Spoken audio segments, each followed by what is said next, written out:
This trigger could be insanely revolutionary, but nobody is really talking about it. At first glance, item edit is just a simple calculator, but you can literally do so much more with it. So what is a trigger exactly? Well, when you place it down, you'll get this menu. Item IDs are the counters from update 2.1, but you can use them with more than just pickup triggers now. You can set them to count player points in platformer mode, the time spent in the level or on an attempt, and the number of attempts you have. Item edit takes these IDs and lets you build an equation. You have your usual basic operations like adding and multiplying, but you can also make numbers always positive or negative, and round things up or down. You can also take the output and do extra operations using the mod button. And since you can target any item ID with the end value, you can make recursive equations like the Fibonacci sequence as well. So what's so overpowered about a calculator trigger? Well, everything?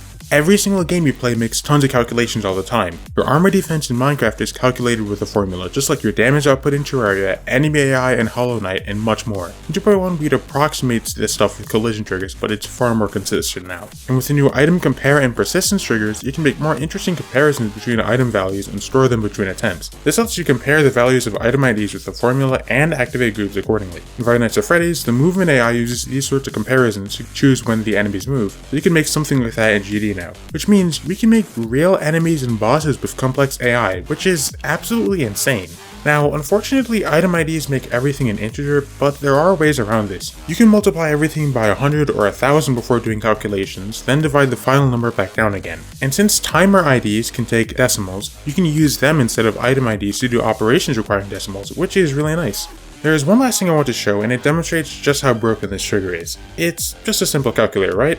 No. I made a full exponent calculator for this video, and that means we can make things like polynomials in the game. With a bit of basic knowledge and application, you can extend this to calculate derivatives, integrals, cross products, and possibly even trig functions, letting you do a ton of advanced math in this game. Item edit isn't the only trigger you're probably sleeping on, however. There are lots of other powerful triggers and editor features in the 2.0 update, so if you want to learn more about them, consider joining our Discord through the link below.